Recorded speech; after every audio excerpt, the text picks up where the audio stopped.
It's a cold, stormy night just off the coast of Florida in 1622. A Spanish cargo ship full of gold and silver is desperately trying to make its way back to Spain. But as it passes through the Straits of Florida, it sails directly into a hurricane.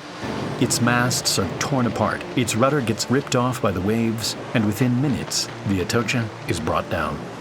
According to records, at least $500 million worth of treasure went down that night, and its location eventually became a complete mystery.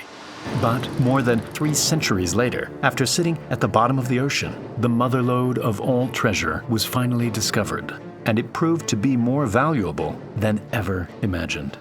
We modeled the entire thing to show you how one man and his team of DIY treasure hunters spent decades searching for the ship, and how their genius engineering and an old document eventually led them to the most valuable shipwreck in history. When the Atocha went down that fateful evening, it ended up on a shallow reef in the Florida Keys, a 200-mile stretch of tiny islands.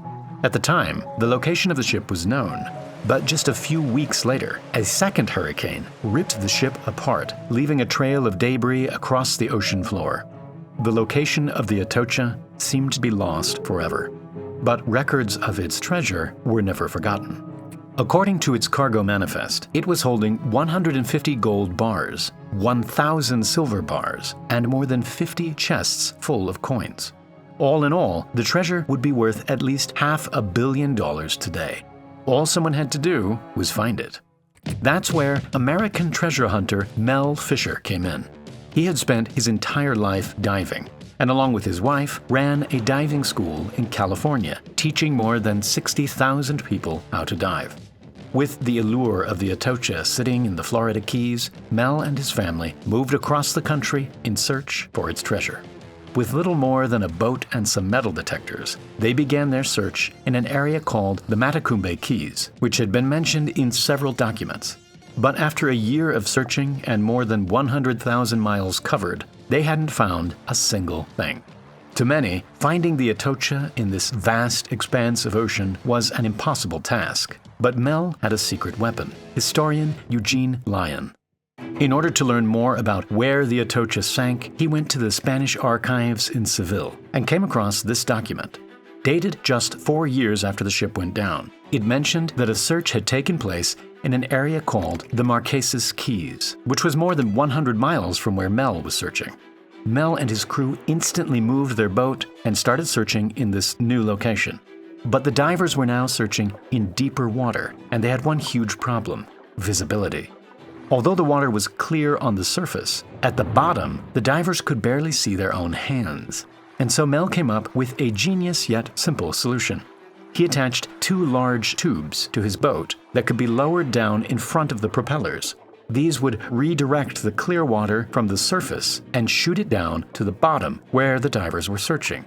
Not only did this clear up the muddy waters perfectly, it had the added benefit of digging a big hole and revealing whatever was buried underneath the sand. Then, one day in 1971, the sand cleared and revealed an enormous anchor. Although it wasn't a piece of treasure, it was their first clue that perhaps the real thing wasn't far away. More artifacts started to show up, like cups, swords, cannonballs, and iron nails used to hold the ship together. To keep track of everything, they started building a map of circles, showing where each piece of treasure had been found. After a while, a clear line started to appear on the map, and they came to the conclusion that the Atocha's motherlode must lie somewhere along this line. Then, while searching near the bottom of the line, a diver came across something really special: an early version of the Opera web browser. Just kidding. Opera now presents its latest evolution of web browsing, Opera R2. With new features like split screening, fully customizable themes, and a whole new tab system, Opera is the most modern browsing experience available. In order to keep track of what you're working on, tab islands automatically group your tabs by context, and they can be expanded or collapsed to save space. And with tab traces, it adds this dark underscore to your most recently visited tabs, so you never get lost in what you're doing. You can even use 2 tabs at the same time, thanks to the split screen feature. Simply drag your tab downwards, and you can compare 2 products. No need for 2 browser windows. You can also control your music without interrupting your browsing thanks to the floating music player. It can even be used outside the browser. With Opera's built-in AI feature, Aria, you can get answers to questions without leaving the page you are working on. Just hit Ctrl+/ to open the Aria command line and start asking questions. Aria can generate images based on a single prompt. It also works the other way around. If you upload images, it can give you more information about it thanks to image recognition. Every aspect of Opera's look and feel is fully customizable, with different sounds, colors, shaders, backgrounds, and themes, like my personal favorite, Aurora. Download Opera today using the link in the description and start experiencing the next generation of browsing. In order to find the Atocha, the crew were following a trail of artifacts that seemed to be leading them to the motherlode of all treasure. But after 2 years of searching the line, the crew had failed to make any valuable discoveries. Mel was running out of money fast, and if he didn't find some treasure soon, he'd have no way of funding the search. But then, in 1973, just a few hundred feet away from the anchor, the crew came across a stash of silver coins and 3 huge silver bars. This find alone was worth well over $100,000, but it wasn't clear if it was from the Atocha or its sister ship, which had also gone down that night. And so they went back to the ship's cargo manifest. Every single piece of gold and silver was recorded in this document, along with their exact weight and serial number. By comparing the engravings on the silver bars to the document, they confirmed that the treasure trail they were following really was from the Atocha. The crew began systematically cleaning the coins using electrolysis and selling them off to make money. Mel and his crew were back in business. With this influx of cash, the crew set out to find more treasure, armed with new sonar detecting technology.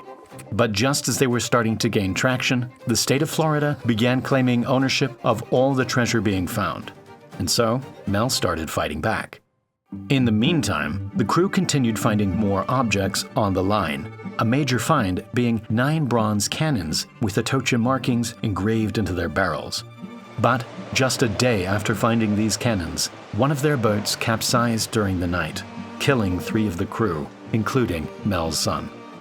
3 years went by, and the crew continued looking without finding any new clues. The line had run dry. Throughout the search, Mel had often mentioned a mysterious document he had read, written by one of the Atocha survivors.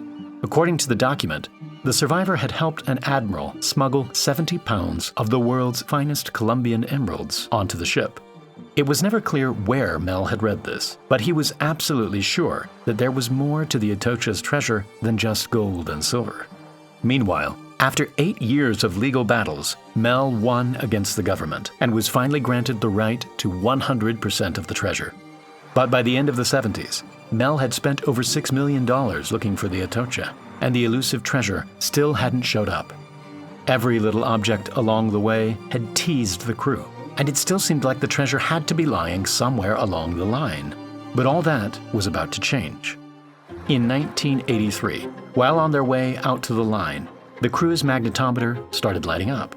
Divers went down to check, and they came across several metallic objects in a location southeast of the line. By plotting these on the map, a new line started to branch off from the original one. They knew that the ship was ripped apart a month after it sank, so it was possible that the debris was carried on a different path. They followed this new line for a couple of years, and it continued to reveal little bits of treasure. Then, on the 20th of July, 1985, exactly 10 years after the tragic death of the 3 crew members, a large but faint object showed up on their sonar scanner.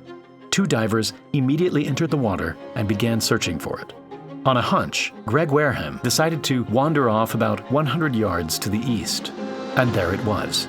Sitting in front of him was an 80-foot-long shipwreck with piles upon piles of silver bars sitting on top. Off to the side were several chests full of coins and gold bars glinting in the light. There was no doubt that after 16 years of searching, Mel and his crew had finally found the motherlode. Amazingly, hidden within the wreck was a thumb-sized emerald worth over $800,000 alone. Elsewhere in the wreckage, another one popped up, this time worth over $1 million. Eventually, more than 2,000 of the finest uncut emeralds were discovered. and Mel's story turned out to be true after all. And now, time for the Primal Space giveaway. The winner of the previous giveaway is Emmanuel. Congrats! In the next video, we'll be giving away another $100 Amazon gift card to one lucky viewer. All you need to do is sign up at the link below, like the video, and leave a comment saying what you thought about this incredible treasure hunt. Thank you very much for watching, and I'll see you in the next video.